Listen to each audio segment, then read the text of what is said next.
Now, the illustrations for The Wizard of Oz, and look at that's an advertisement for the original book. The illustrations and the way in which The Wizard of Oz was produced, if you think back to remediation and technology, Baum understood that if you're going to sell the book, it's got to be attractive. It has to make the kids like sit up and take notice. And he was very particular about the illustrations and the colors and the 4-color printing process, the first children's book to have used it. In fact, it was so risky that his original publisher basically said, you guys pay for the cost of the plates. You guys pay for because we're not going to do it.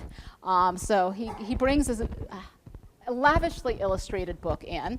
I think he knew it was going to be very popular. That's a picture of a pencil he had framed in his house. It says, with this pencil, I wrote the manuscript of the Emerald City, which is what it was called at that time. So he knew he had a hit on his hand, or he had a pretty good idea. He had a hit on his hands.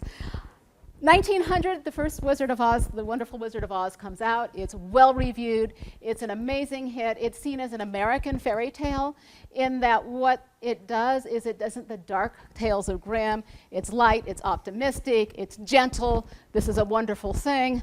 He's the first truly American fairy tale writer. So it's reviewed like this. Kids and adults both like it. Smash hit on his hand. Good enough, and he really saw this as a one-off. I was going to go write some other stuff now. So he doesn't actually even think about writing another Oz book at this point.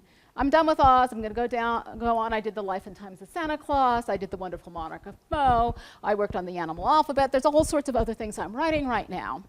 And then there are various origin stories here. It's unclear whether Paul Tiens, who wrote the music, came to Baum and said, I really want to write music for The Wizard of Oz, or if Julian Mitchell, who owned a theater in Chicago, came to Baum and said, I think this would make a great hit, or if Baum himself thought, let's think about this. I've read all 3 of those origin stories, and unfortunately all we have is Paul Tiens' diaries, where he has one version, Baum's recollections, which are another, and then some newspaper articles of the time, which give it the third. So what the origin is, I can't assure you, but whatever. Fred R. Hamlin's musical extravaganza, The Wizard of Oz, premieres in Chicago in 1902.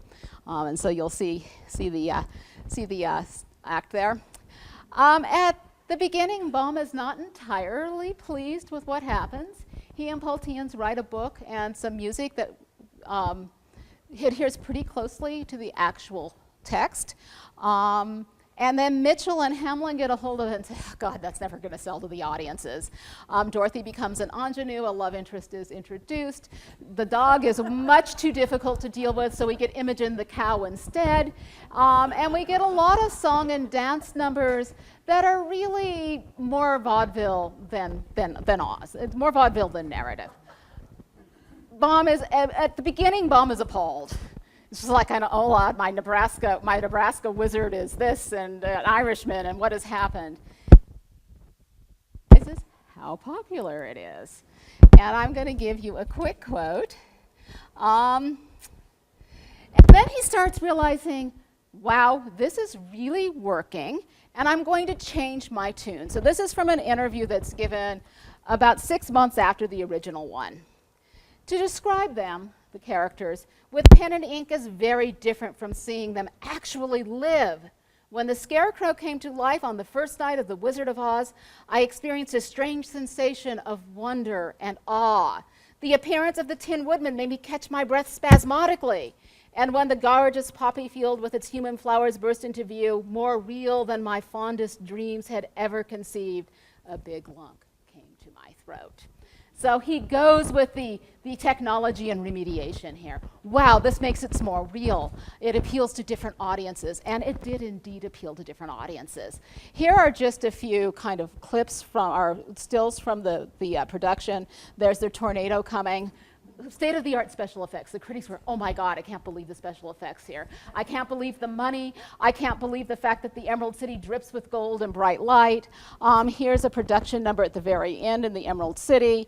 So this becomes a sensation. It's in 1902. It runs till 1911. That was unheard of in that time. At one point, there were 3 touring companies.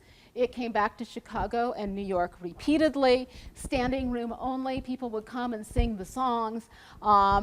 And this is, and I'm afraid it doesn't very visible here, but this is actually a full-size scarecrow and tin as a centerpiece to a fancy dinner that's given on the play's return to New York.